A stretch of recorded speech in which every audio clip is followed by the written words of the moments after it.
Bismillahirrahmanirrahim. Allahumma sholli ala Sayyidina Muhammad wa ala ali Sayyidina Muhammad. Kali ini saya mau sharing tentang gimana sih cara menghancurkan mental block atau mental aku kayaknya nggak bisa gini deh, aku nggak bisa gitu deh gitu. Terutama teman-teman yang ibu-ibu rumah tangga atau siapapun yang merasa punya banyak kekurangan, nggak bisa berbisnis, nggak bisa ini, nggak bisa itu gitu ya. Dan saya pernah mengalaminya. Dan ini based on pengalaman pribadi gitu ya. Jadi saya dulu juga mikir aku masa bisa sih bisnis padahal karena aku gaptek gitu. Aku cuma ibu rumah tangga, aku nggak punya banyak teman karena aku introvert banget. Kemudian banyak banget alasan gitu ya, banyak banget kekurangan diri aku. Kemudian aku juga nggak bisa mempengaruhi orang, harga produknya terlalu mahal dan bla bla bla bla bla gitu ya. Dan itu pokoknya padahal itu kan nggak bagus banget gitu. Nah, simak langsung tipsnya. Yang pertama adalah jangan fokus pada kekurangan diri kita, jangan fokus ke kemampuan kita gitu ya. Kalau kita terlalu banyak melihat kekurangan diri kita, kita akan udah deh nggak usah gitu ya, udah deh nggak usah mimpi terlalu muluk kayak gitu deh akhirnya gitu deh. Kemudian fokusnya kemana Mbak Mada gitu ya, jangan fokus pada kekurangan diri kita, tapi fokuslah pada kebaikannya Allah, kekuasaannya Allah, rahmatnya Allah, pertolongannya Allah gitu. Makanya kan yang paling baik gitu ya, kalau kita punya mental block itu ya kita curhat dong ke Allah gitu. Ya Allah, aku punya banyak kekurangan seperti ini, seperti ini, seperti ini gitu, tapi aku tidak akan berputus asa dari rahmat-Mu ya Allah.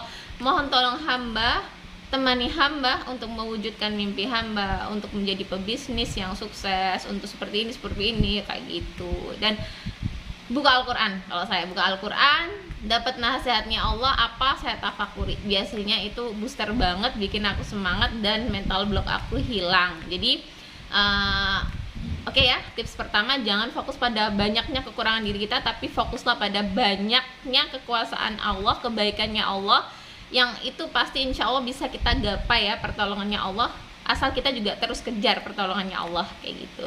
Dan yang kedua, tips yang kedua, jangan terlalu banyak dengerin omongan negatif orang lain, meremehkanlah, membulilah, atau apapun. Jangan terlalu muluk-muluk lah gitu, kamu kan cuma ibu rumah tangga, kamu kan cuma lulusan SMP dan sebagainya. Itu jangan didengerin, tutup kuping aja gitu ya.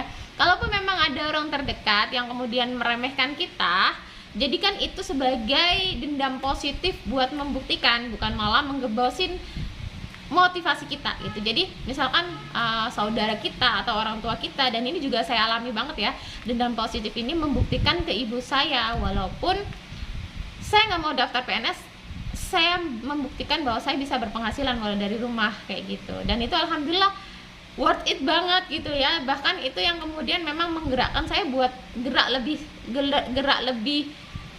lebih mas totok gitu loh ya. Jadi stop tutup kuping dari omongan negatif orang lain, nggak perlu gitu. Kita fokusnya di mana dong kalau nggak boleh fokus ke omongan orang lain gitu ya. Kita fokusnya ke firman-firmannya Allah aja.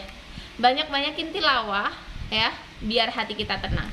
Setelah tilawah kita berdoa dong, itu berdoa, karena setiap kita selesai tilawah itu ada ribuan malaikat yang mengaminkan. Kita doa dong, impian kita apa gitu. Ya Allah, kata orang-orang seperti ini, tapi saya nggak percaya omongan orang. Ya Allah, saya percayanya sama rahmat-Mu, sama kebaikan-Mu yang tidak terbatas kayak gitu. Mohon bimbing hamba, tuntun hamba, tolong hamba untuk seperti ini ya Allah kayak gitu. Jadi fokus saja pada firman-firmannya Allah yang menyejukkan hati. Jangan fokus pada toxic people yang bikin kita kemerungsung dan stres. Tips yang ketiga, jangan fokus pada tantangan, fokuslah pada solusinya. Kalau misalkan ada orang yang tidak mudah ditarik iuran, ya udah, kita caranya gimana? Mungkin kita bisa diskusi dengan leader kita, atau mungkin ada tantangan A, B, C, banyak banget kok. Semua tantangan pasti disediakan solusinya oleh Allah. Fokus pada solusi, yakin pasti bisa. Dengan apa? Yang pertama juga pasti minta tolong sama Allah dong. Kemudian baru diskusi sama leadernya, sama temannya, atau sama siapapun. Nah, yang keempat, jangan berhenti, jangan istirahat sebelum mimpi besar kamu tercapai. Kalau udah mimpi besarnya tercapai, bolehlah rehat dikit gitu. Tapi selama mimpi besar itu belum tercapai, jangan pernah berhenti. Kenapa? Karena itu nanti bikin mood kita geser lagi gitu. Jadi yang perlu kita hentikan itu bukan ikhtiar kita bergerak, tapi yang perlu kita hentikan adalah stop mengeluh, stop banyak alasan. Itu dibuang jauh-jauh gitu, dihentikan gitu ya. Kalau kita mau sukses, stop banyak alasan, stop banyak mengeluh. Misalkan diajak leadernya, ayo Zoom gitu. Aduh, maaf nih, anakku nggak bisa, nggak kooperatif, kayak gini gitu. Ayo cari ilmu ke sini. Aduh, maaf nih, gini. Itu namanya banyak alasan. Itu pasti yang bikin kita nggak bisa berkembang dan nggak bisa sukses. Kenapa? Ya Allah lihat dong seberapa serius kita buat sukses. Kalau kita banyak mengeluh, banyak alasan, namanya kita nggak bersyukur, dan Allah nggak akan bantu orang yang nggak bersyukur. Karena apa yang didatangkan ke kita itu pemberiannya Allah.